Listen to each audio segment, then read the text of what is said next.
Hello and welcome to Humans of Fuzia. I'm Riya Sinha, your host, and today we have the pleasure of welcoming Tricia Scott. She is the founder and editor of The Female CEO, a business and personal development company. Welcome. Hi, Ria. Thank you so much for having me. I am thrilled to be here. Great. And so first let me just start off by asking you to tell me a bit about yourself. What work are you doing now and what led you to that? Of course. So, my business is called The Female CEO, and the CEO part of that stands for Create, Evolve, Overcome. I'm also the founder and editor of Create, Evolve, Overcome magazine, which is the magazine that's linked to our business platform.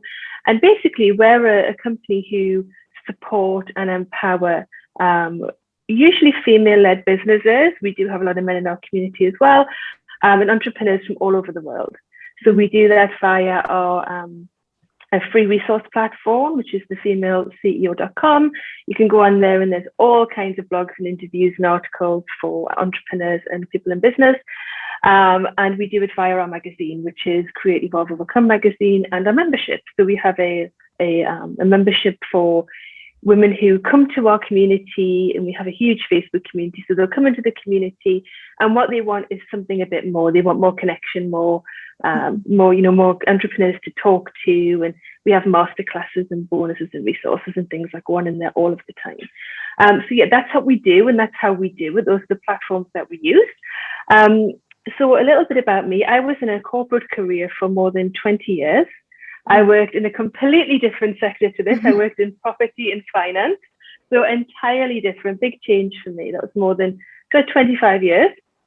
And I decided to make the change because I wanted, I guess, what most entrepreneurs want, more freedom. Freedom to pursue the things that I'd found over the years that I loved.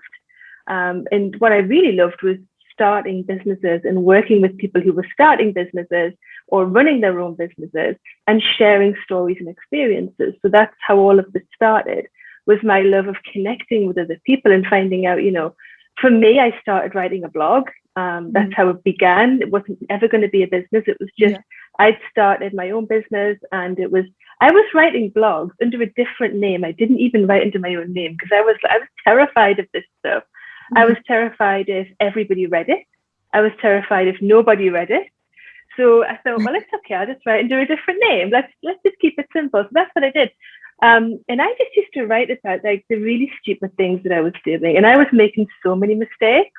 And so I was like writing about it in a humorous way, just saying, can you believe I did this? Can you believe I said that? And what I found was women just over time started to contact me and reach out to me via this blog and say, you will never guess. Like, I thought I was the only one, but you did this too. And, I see your mistake and I raise you by this. And we'd end up laughing about it. So I decided, because I had quite a lot of this, I said, you know what, why don't I start a group, a Facebook group where we can all just get together and share that we're doing this stuff, because really you're not on your own. We're all making the same mistakes. We're all in the same boat. Let's talk about it. And that really, everything started from there. I'm also now I'm a certified life coach. I'm also a business mentor. And those skills allow me to bring all of the things I love into one space. So the community, the magazine, obviously the fact that I'm a coach and a mentor means that I can have that leadership and hold that space for the people who are looking for what we offer. That sounds amazing. And I think it's so important. Like, I feel like women hold themselves such high standards when they make mistakes, and like they feel really discouraged. And it's so nice to know that, you're making a mistake, like so many other people are too, and that doesn't mean you should give up, but like keep moving forward and like it's hard though. I mean, when I was writing that blog under a different name, I just felt so stupid, like all of the things I was doing. And I said, for me, it was getting it out of my system and the shame that I was putting on myself for making these mistakes. But that all changed when other people were coming back and going, oh, I did much worse than that. Wait till you hear what I've just said or what I've just done. No. And it became this ongoing dialogue. And what I didn't know at the time was that was teaching me to actually look at this stuff with this actually a sense of humor, you're not on your own. You're not the only one doing this. And we don't have to hold ourselves to that impossible standard. It is absolutely not necessary. Yeah. You know? That is so true. Great. And okay, so my next question has something more to do with like how you grew up and your background. So how does like your culture or background or values inform the way that you make decisions and the decisions that you made in your career? I think background-wise, the first thing I would say is I come from a really long line of extremely hardworking people. Yeah. You know, my parents, my grandparents, you know, I've been around people who've worked consistently hard all of their life. So I think that's definitely had a huge impact on the way on my work ethic and the way I've viewed work over the years. So that's the first thing I would say.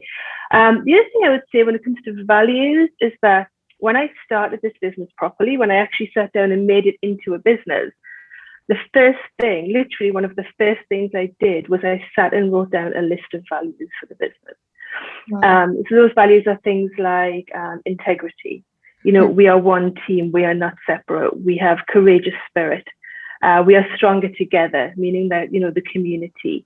I am of collective service to myself and to others. I keep a light heart. There's a lot of fun in our community. There's a lot of laughter. There's a lot of humor. And I dare to be different. So I challenge the norm of the things that I see day to day. So those are just some of the values that I put down for myself at the time. And again, I think you do these things because, you know, I'd heard that values were important. So I did the exercise. But I don't think I realized until now, looking back, just how important our business values were. Because now, without even thinking it, every time I make a business decision, and trust me, there are thousands of decisions in this business every day, every week. It's super crazy. But I run those decisions by our values. Yeah. So when I work with someone, when I'm invited to be interviewed with someone, I always run by my values. Like, is this something that I can be proud of? Is this something that sits with our sense of integrity, with our courageous spirit? Am I keeping a light heart with this? You know, because it's very easy as well in business, and I think women are especially good at this, to get super serious. Yeah. You know, and be sort of like, you know, I can't show any humor and I just have to be serious. Yeah, and of course, there's a time for that. Yeah, it's like you can't be human if I'm not, you know, super serious. Yeah, I think, but you have to realize that you can show that human side and still be taken seriously. I think the human side is so important. I mean, there are many jobs, please don't get me wrong, where, you know, you can't just rock up and be, you know, all fun all day. You know, that's not appropriate sometimes. But, you know, I think people buy from people. So if you're the head of a community or you're a leader in any organization, whether you're in corporate or whatever you're doing, you have to be human. You know, humans are Fuzia. You know, you have to be relatable and human. That's and just show people who is you like are. all about. Yeah, exactly. Yeah, totally agree. And I guess kind of going hand in hand with values are like passion. So what three topics would you say you are most passionate about? And it doesn't have to do with career if you don't think it, or if you don't want it to. I think the first thing I would say that's one of my biggest passions over the years is startup business. Like, I just get so excited when people are starting businesses. You know, and I meet so many people who are on that path. So I would say start a business for sure. I could sit and talk to you all day, Riya, about start a business and about the exciting things that are ahead in start a business. So that's definitely one of my biggest passions. Another one would probably be coaching women to recognize their brilliance and to take excellent care of themselves. So I am a BEAR certified coach, which means that the BEAR method is all about teaching women to really look after themselves properly, and to know that if you don't look after yourself, then you can't fully look after anything or anyone else. So that's been a huge passion of mine. I'm certified in that style of coaching. So it goes hand in hand when you're mentoring women in business to actually, you know, show them that it really is about empowering you to be the best that you can be. You know, to have that self-belief, to have that, and actually just to know that looking after yourself is not a selfish act, which is what we tend to be brought up to believe. So that's another one. And I think the third one would have to, without doubt, be equality for women and girls, because that's what our platform stands for. And we're talking about education and in the workplace. So we are hugely passionate about women having an education, or an equal education in places where that might not ordinarily happen. Again, one of the things we're working on in our business at the moment, and it's probably going to be another year away, although I am that person who will just decide, let's just do that without any kind of, can we do that? Can we make that happen? I'm like, yeah, we can. We're just going to do this.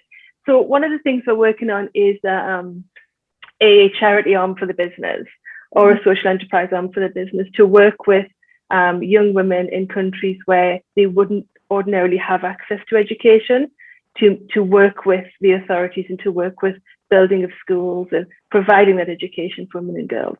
So that's an ongoing project for us, which I'm kind of running ahead full steam with, and everybody's said, no, Trish, you're just gonna have to take it back a bit. We're gonna have to, you have to finish this before you start that. So I'm in the middle of that at the moment, but that's definitely, those are probably my top 3. Wow, that sounds amazing. Helping women from other countries, is so important, especially places where they may not be able to get a full education, or be supported in one. So that sounds really amazing. And I think something that goes hand in hand with, like, I guess, helping other women, which is what your community stands for, is mentorship. And I think your community is a lot about mentorship as well. So who would you say has been your own personal mentors, and how do you think they've helped you? I'm lucky enough to have had many mentors over the years. I've known some great leadership in my life from my parents, certainly my father in business. He was always the sounding board, the one I went to when I was really kind of like, I've got this idea, but even in my corporate life, I've had great mentors, great leaders. And I think that's one of my drivers when I was becoming a business mentor myself, was that to pass on that. That's the invaluable support that you get. And again, I was just talking about this to one of my editors the other day, and we were talking about, people who, especially startups, they think that they don't need a coach, or they don't need a mentor, or they don't want a coach or a mentor. They just want to get on and do the job. But then you look at professional athletes, for example. We were talking about it because the football was on, the finals were on. And England were in the finals, of course. So we were having this conversation about the football, and I said, if you look at a footballer on the pitch, you only have to look just past them to the sidelines to see a coach and an assistant coach, and a healer and a medic, and it takes a whole village to have this one sports person, whether that's tennis or football or dancing or whatever it is. It takes a whole village. And I think business people, I say to people all of the time, you are no different. To hone your craft and be so good at what you do, having a mentor or a coach behind you in your corner is invaluable. You need, especially over the last year, I think, when people have been typically working on their own, over the last 18 months, maybe with the COVID pandemic, having that sounding board. And again, I have a team of editors now. So we have 13 editors across 6 countries, I believe. Having that, surrounding myself with them as mentors, as peers, as co-workers, has been so valuable to our business, because they're different voices. Sometimes you just need a different voice. It's like me with the charity, with the social enterprise arm. My brain is over there doing the thing. I'm doing this thing already. But, I've got my team behind me saying, well, hold on, Trish, if we're going to do this properly, if you really want to do this right, we need to put these steps in place first. Whereas I would just be ahead and doing it. And I would have to come back on myself at some point and put those steps in place. So having those people around you who can just sound off against your ideas also and support your ideas and, be behind you in your corner has been absolutely game changing for me and my business. Yeah, that sounds amazing. And I think that's exactly what mentorship is all about, is having that constant support. And okay, what I'm going to ask next is a very deep question, but what legacy do you want people to remember you by? And like, what is your vision for life? which I know is a very heavy question, but. Oh my God. That's such a great question. And you're right, it's a deep question. Okay. Legacy wise, I would love to be remembered as someone who brought others into their light. Someone who took people from a place of uncertainty, and there's always fear around what we do. Starting a business, all of that stuff, or looking after, or even just stepping into looking after yourself properly, or self-care. There's a lot of fear around that, and a lot of shame. So I would like to be remembered as someone who brought others into their own light. One of the things about my job is I get to meet so many incredible people, and it excites me to be able to utilize the platform and the magazine that we've built to showcase those people. So our community, our membership members, our readers who come to us and they're like, well, okay, so I've got this business and I'd quite like to get it out there. What do I do? And we can use the tools that we've built ourselves. So we're not even relying on outside marketing. We have all of the tools. We've got a 60,000 strong community now. We have 2,200 community members, 2,300 community members. So we can, it excites me that all of the work that we've put in can now be used to further those people's businesses, those people's profiles, and get them out in the world, because that's what it was built for. I absolutely, every time the magazine comes out, and there's another one coming out this week, but every time the magazine comes out, I literally beam with pride when I look at the women that we feature and the editors that we feature, because there is so much greatness in those pages. And I know that, and that really sits with my values really well. So yeah, that's, in terms of a legacy, that's what I would love. Yeah, and I think that's amazing. And I really think it's happening with the work that you're doing, so that's amazing.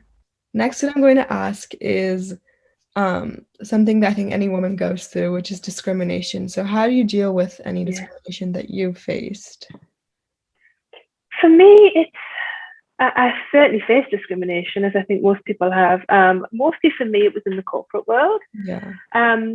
Being in, especially in property and finance, the property world, certainly in the UK, is still heavily male dominated. And I think I'll give you an example of this, right? I once walked into a room, I'd gone for a conference, I was dressed for work, I had, general smart work clothes on. I walked into the room and it was just a sea of guys. Now that normally doesn't bother me. I'm just there to do my job. And I walked into the room and a guy walked up to me and he put his cup in my hand and went, "Could you just get rid of that for me?" Oh, wow. And I just walked in the room and I sort of stood there and I went, no, I couldn't. And I just handed it back to him.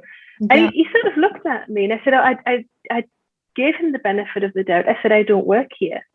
I'm as a delegate, same as you.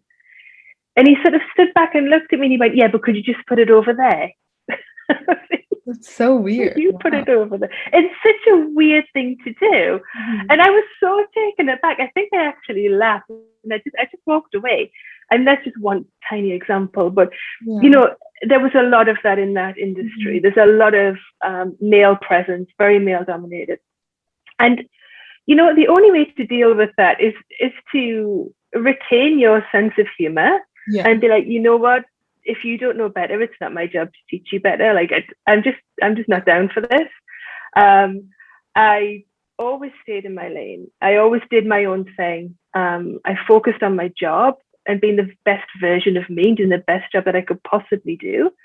Again, going back to the mentors, I was very lucky in my corporate career because the company that I worked for, again, was male owned. Well, actually, it was owned by a husband and wife partnership, but they were amazing. They had 2 women directors, so there were 2 women at the helm of the business, which was quite unusual in our field.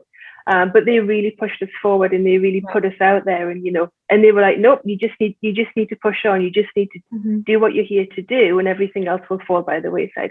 And they were right. We just stayed in our lane and we just did a really good job. And eventually it kind of all came around. You're never going to You're never going to change everybody's opinion or everybody's belief. That's not my job. My job is not to do that. My job is just to do me to the best of my ability. And that's probably the best advice I could give to anyone else facing a similar thing, certainly in that kind of environment, is just to stay in your lane and just be you. Do the best you can do with what you've got. Mm-hmm. And kind of, I guess, going off of discrimination, what were some of the challenges that you think you faced in your initial years of career as like a young woman? It was all, when looking back, again, at the time, you didn't see this so much, but looking back, it was a lot of self-limiting belief. Yeah. So when I started, I was very lucky when I started my career in property. I did a few things before that, but when I went into property, I took a job I went in as a data entry. Like, they just needed somebody to put data into their database because they've got a new system. Have you worked in property before? No. Do you know anything about property? No. Can you put numbers on a screen? Yes. There you go. Sit down and have a job. And I did that, and I think I only did it for one day. And then the owner came up to me and she said, I don't know why you're doing this job. Do you want to do accounts? And I said, I don't think I'm the person to do accounts. Like, I don't know anything about it. And she's like, nonsense, you can learn anything. Yeah. And I resisted so hard on that decision. I really did. But then, she really talked me around to it. She's like, no, this is what I want you to do in the business now. And I eventually embraced moving into this completely the sector of the business I had no idea about. And I loved it. Like, I really loved it. And I worked up the corporate ladder from data entry to company director in 13 years, or maybe in 10 years, 13 years, I think. And that was because of the incredible leadership that I had, the great team that supported me in that decision. But when I look back, there was lots of decisions like that along the way, even to the point of being offered a space on the board of directors, where I don't know if I can do this. Like, I don't know if I'm capable of this. And I was 100% capable of that. I'd worked in that. I knew that company inside out, upside down. I'd hired all of the staff. I'd worked with all of these people all of this time. But it was still a self-limiting, it was imposter syndrome, I guess, looking back of who am I to now lead this team properly? Who am I to walk into those rooms and be the head of this company or the face of this company?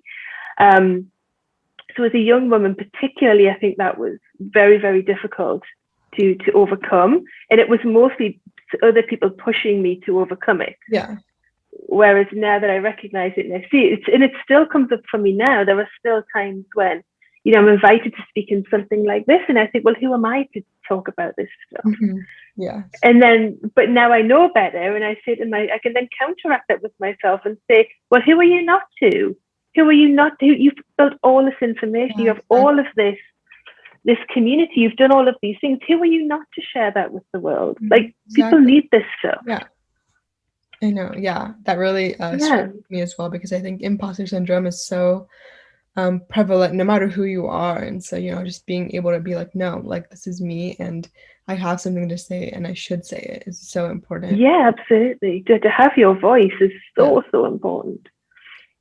And I guess on the opposite side, looking towards the future, what are you most looking forward to in the future? Any new opportunities? And I know that you touched on one, which is with, establishing the social enterprise branch of your company, but anything else? I mean, that really excites me. One of the big things that we've already done, but it's working it out, is the business is being developed into a media network, because we have so many facets of what we do. So we've got the membership, we've got the resource platform, we're starting a podcast, we've got, different coaches, we've got the magazine. So there's all of these different things. So we already actually, in theory, we already have a media network, but it's just a case of restructuring the business into that. And I think once we've done that and we've got that set, Tri Media Networks will become something probably bigger than I could have ever imagined. Yeah. And when I started the business, I had a business coach, and she said to me, so, what's the vision for the business? What do you think this is going to become? And I was like, it's a blog, and we might get a little community going, because I've got a couple of people who are talking together in this group. And she was sort of sitting back in her chair, and she just looked at me and she said, I don't think you've got a grasp on what this is going to become. And I said, well, have, it's a blog, and and she was like, no. And she's like, no. Yeah. She went, you're into small thinking. She went, you've got to get bigger thinking about it. She said, have you thought about having a board? I was like, a board? Write a blog. What do I want a board for? And everything she said came true. Like this, this tiny idea, Yeah. which was just a spark of an idea, has developed into this entire amazing, incredible network. So for the future, I'm just excited to see how far it can go, and stay open. I'm very open to big thinking now. So there's nothing I love more than just to spend 5 minutes of visualizing just how big it could get, and then asking myself, okay, so that or something better. Yeah, exactly. Just, always being open to more and seeing where it goes is just so important. And I think that's amazing that, you've already achieved so much, like, beyond your wildest what you could have thought. And you're on your way to achieving even more, so that's amazing. Yeah, like I could never have foreseen where this business would go. Like that, if you'd said this to me 5 years ago, I would have laughed. Yeah. I would have said, of course it's going to be a media network. It's a blog, for goodness sake. Yeah. But yeah, I mean, if there's any advice I could give to anybody watching this, the advice my business coach also gave me at the time, which I have lived by, was when we were talking about this, and she could see the bigger vision that I just couldn't see. She said to me, as this grows and develops, don't be so rigid on keeping it to one thing. It's not just a blog. It's not just a podcast. It's not just a magazine. It's let it develop. Listen to your audience and let them tell you what they need, and then be prepared to grow with it.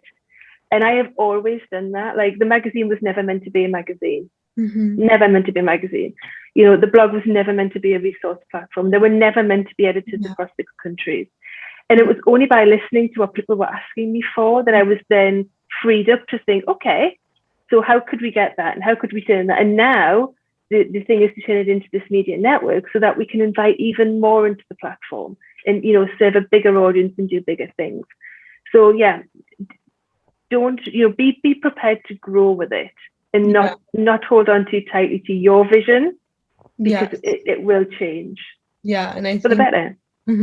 Having the empathy of, like, what do other people need and, like, what are they looking for is also just so important. Yeah. And I think you just read my mind, because what I was going to ask you next is to give, like, a motivational message or a piece of advice for women who are watching this. So yeah, would you have any other advice that you would like to share? Well, I guess, it's like I just said, you be prepared to change and grow. Be brave. Yes. Never give up. I have felt like so many times I've given up. I have walked away and locked my office door and thought, I am never going back in there, ever. I don't care what happens. I don't ever want to see that room again. But you don't of course you go back, but never give up. And be willing to learn the stuff that you don't want to learn. So for me, especially in the last 18 months, it's been tech. I've learned to embrace technology. I didn't want to learn how to do it. I really didn't. I built my website myself from scratch. Oh, wow. I did that because at the time in my journey, and I'm not adverse to outsourcing, by the way, I'm all for it. But at the time in my journey, what I was trying to say to women, particularly women entrepreneurs, was, you don't have to have you don't have to have a part of finances to start a business. You can do this on a shoestring. You can do this yourself.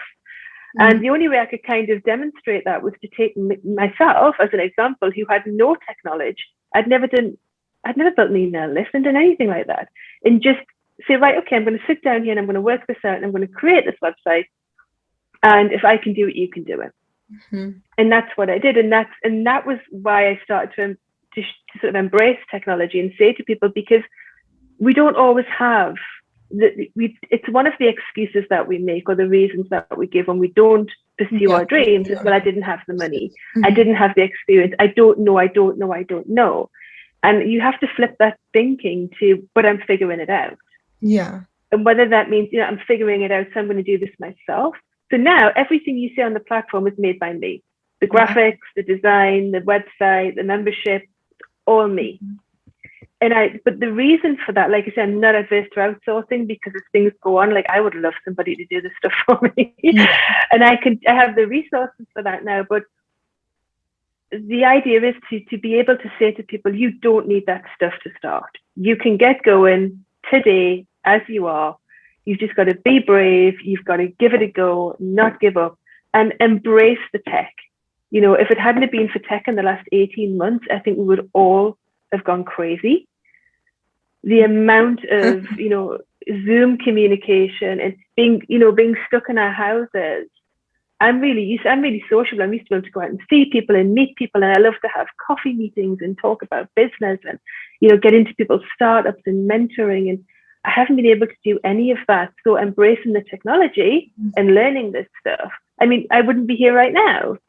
We're thousands of miles apart having this interview. Like, how cool is that?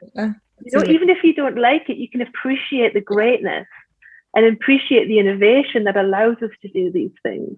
Yes. So yeah, those are probably what I would say. I have learned so much, particularly in the last 18 months on this stuff. Yep. Mm-hmm. Keep learning.